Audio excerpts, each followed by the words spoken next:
ശ്രീ ജലീൽ പുനരൂർ, നാളെ സഭയിൽ രാഹുൽ വരുമോ എന്നുള്ള ചോദ്യത്തിന് കോൺഗ്രസ് പ്രതിനിധി പറഞ്ഞത് അത് അദ്ദേഹമാണ് തീരുമാനിക്കേണ്ടത്. കാരണം കോൺഗ്രസുമായി UDF-ഉമായി ഇപ്പോൾ രാഹുലിന് ഒരു ബന്ധവുമില്ല എന്നാണ്. രാഹുൽ വരികയാണെങ്കിൽ എന്ത് നിലപാടായിരിക്കും LDF സ്വീകരിക്കുക സഭയിൽ? നോക്കൂ, രാഹുൽ മാങ്കൂട്ടത്തലിനെ മുക്കുന്നതാര് എന്നുള്ളതാണ് ഇന്നത്തെ ഒരു ചോദ്യം. അതെ, LDF-നെ സംബന്ധിച്ച് ഒരു കാര്യം കൃത്യമായി പറയട്ടെ, ഞങ്ങൾ ആശ്ചര്യപ്പെട്ടു പോവുകയാണ്. കാരണം ഇവിടെ ഇപ്പൊ എനിക്ക് മുമ്പ് രണ്ട് പ്രതിനിധികൾ സംസാരിച്ചു. ഒന്ന് ഈ രാജ്യം ഭരിച്ചുകൊണ്ടിരിക്കുന്ന കക്ഷിയുടെ പ്രതിനിധിയും, ഒന്ന് ദീർഘകാലം ഈ രാജ്യത്തെ ഭരിച്ച ഒരു കക്ഷിയും. ആ രണ്ട് ഉത്തരവാദിത്തപ്പെട്ട ദേശീയ രാഷ്ട്രീയ കക്ഷികളുടെയും കേരളത്തിലെ പ്രതിനിധികൾ എത്തപ്പെട്ട ഒരു ഗതികേട് താങ്കളടക്കമുള്ള മീഡിയ പ്രവർത്തകർക്ക് കൃത്യമായി ബോധ്യമുണ്ട്. എന്താണ് ഒരു നിയമസഭ എന്ന് പറയുന്നത്? ഈ നാട്ടിലെ ജനങ്ങളെ ബാധിക്കുന്ന, നാടിനെ ബാധിക്കുന്ന ഒട്ടനവധി കാര്യങ്ങൾ ചർച്ച ചെയ്യേണ്ട, അതിനുപോത്ഫലകമായി നിയമ നിർമ്മാണങ്ങൾ നടത്തേണ്ട ഈ രാജ്യത്തെ സംസ്ഥാനത്തെ ഏറ്റവും പരമോന്നതമായ ഒരു സഭയാണ് നിയമസഭ. ആ നിയമസഭ നാളെ രാവിലെ ചേരുമ്പോൾ ഈ നാട്ടിനെ ബാധിക്കുന്ന, ജനങ്ങളെ ബാധിക്കുന്ന എത്രത്തോളം വിഷയങ്ങൾ ഈ നാട്ടിലുണ്ട്.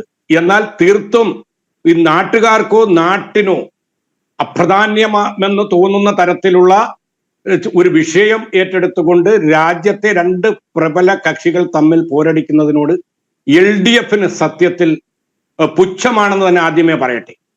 നമുക്കൊന്നറിയാം, നാളെ നടക്കുന്ന സഭ കേരള ചരിത്രത്തിലെ ഏറ്റവും സുപ്രധാനമായ ചർച്ചകൾക്ക് വേദി ഒരുങ്ങുന്ന ഒരു സഭയാണ്.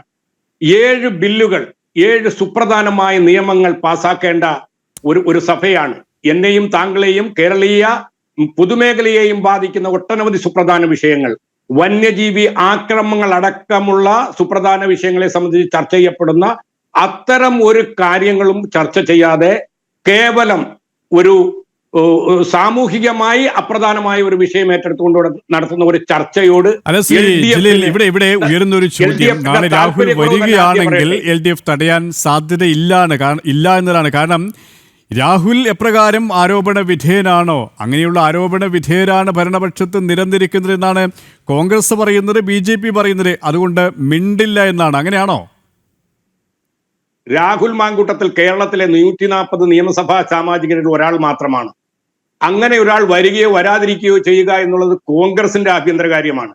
പക്ഷെ ഞങ്ങൾക്കൊരു കാര്യത്തിൽ അഭിമാനമുണ്ട്.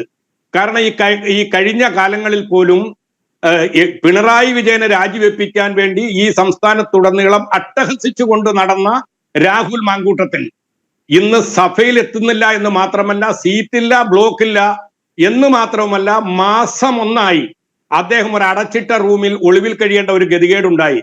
ഇത് താമസം വിന പിണറായി വിജയൻ എന്ന് പറയുന്ന ജനകീയ മുഖ്യമന്ത്രിയെ രാജിവെപ്പിക്കാൻ ഓടി നടക്കുന്ന യൂത്ത് കോൺഗ്രസിനും ബാധകമാണ്, യുവമോർച്ചക്കും ബാധകമാണെന്നുള്ളതിൽ യാതൊരു സംശയവുമില്ല. മറ്റൊരു കാര്യം, ഈ വിഷയത്തിൽ കോൺഗ്രസിന്റെ പ്രതിനിധി പറയുന്നുണ്ടല്ലോ, ഇതൊന്നും LDF-ഓ അല്ലെങ്കിൽ മറ്റേതെങ്കിലും ഇതര കക്ഷികളോ ഉയർത്തിക്കൊണ്ടുവന്ന ഒരു ആശയമല്ല, ഒരു ആരോപണമല്ല. ഇത് കോൺഗ്രസിൽ നിന്നും കോൺഗ്രസ് പ്രവർത്തകരിൽ നിന്നും ഉയർന്നു വന്നിട്ടുള്ള ഒരു ആരോപണമാണ്. അത്തരത്തിലുള്ള ഒരു ആരോപണത്തിന്റെ പേരിൽ പരാതി കൊടുത്തിട്ടില്ല എന്ന് പറയുന്നു. പരാതി കൊടുത്തത് മുഖ്യമന്ത്രി പിണറായി വിജയനല്ല, പ്രതിപക്ഷ നേതാവ്, ആദരണീയനായ പ്രതിപക്ഷ നേതാവ് VD സതീശനാണ് ഇരകൾ പരാതി കൊടുത്തത്.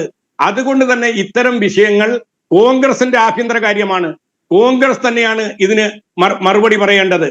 ഈ ഇരകൾ തന്നെ, അദ്ദേഹം പറയുന്നു ഇതൊരു നിസാരവൽക്കരിക്കപ്പെട്ട കേസാണെന്ന്. എല്ലാ നേതാക്കളെ സംബന്ധിച്ചും, എല്ലാ മുന്നണിയിലുള്ള നേതാക്കളെ സംബന്ധിച്ചും ധാരാളം പരാതികൾ ഉയർന്നിട്ടുണ്ട്.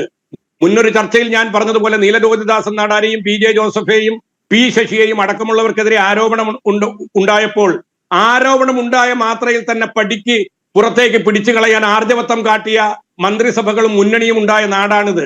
ആ നാട്ടിലാണ് ഒരാളോ രണ്ടാളോ അല്ല, സഹപ്രവർത്തകയായി ഒപ്പം നടന്നിട്ടുള്ള 1 ഡസനിലധികം പെൺകുട്ടികളാണ് ഒരു ആഭാസനായ ഒരു MLA-ക്കെതിരായിട്ട് വളരെ കൃത്യമായ തെളിവുകളുടെ അടിസ്ഥാനത്തിൽ ആരോപണ ശരങ്ങൾ ഉയർത്തുന്നത്. കോൺഗ്രസിനെ പോലെയുള്ള ഒരു പാർട്ടിക്ക് ഇത്തരം ഒരു ആരോപണത്തിൽ നിന്നും എത്ര കാലമാണ് ഒളിച്ചോടാൻ സാധിക്കുന്നത്? ഇത് കണ്ടിട്ട് BJP-യുടെ വക്താവ് പുഞ്ചിരിക്കേണ്ട. BJP നേതാവ് ഈ രാജ്യത്തിന്റെ കായിക മേഖലകളിൽ, ഗുസ്തി മേഖലകളിൽ അടക്കം വലിയ സംഭാവനകൾ അർപ്പിച്ച് അവാർഡുകൾ വാരിക്കൂട്ടിയ കായിക താരങ്ങളെ ഔദ്യോഗിക പരിവേഷത്തിന്റെ അടിസ്ഥാനത്തിൽ അതിന്റെ മറവിൽ ക്രൂരമായി ബലാത്സംഗം ചെയ്ത് ആരോപണം നേരിട്ട പാർട്ടിയാണ് കോൺഗ്രസ്. അതിന്റെ പേരിൽ തങ്ങളുടെ തങ്കത്തിളക്കമായ അവാർഡുകൾ തിരിച്ചേൽപ്പിക്കാൻ ഗുസ്തി താരങ്ങൾക്ക് ഗതികേടുണ്ടാക്കിയ ഒരു പാർട്ടിയുടെ വക്താവാണ് BJP എന്നു മാത്രവുമല്ല, തലമുതിർന്ന ഒരു നേതാവ് ഈ രാജ്യത്ത് പോക്സോ കേസിൽ അകപ്പെട്ട് ജയിലിൽ പോയിട്ടുണ്ടെങ്കിൽ അത് BJPക്ക് അവകാശപ്പെട്ടതാണ്. ഇടതുപക്ഷ ജനാധിപത്യ മുന്നണിയെ സംബന്ധിച്ച് ഞങ്ങൾക്ക് കൃത്യമായി പറയാം, വ്യക്തി ജീവിതത്തിൽ വിശുദ്ധി ഉണ്ടാകണം. അത് ഉണ്ടായേ മതിയാകൂ പ്രവർത്തകർ. ആ നിലയിൽ നിങ്ങൾ ഉയർത്തിക്കാട്ടുന്ന ഏതെങ്കിലും പഴകിപ്പൊളിച്ച ആരോപണങ്ങൾക്ക് അതാത് കാലഘട്ട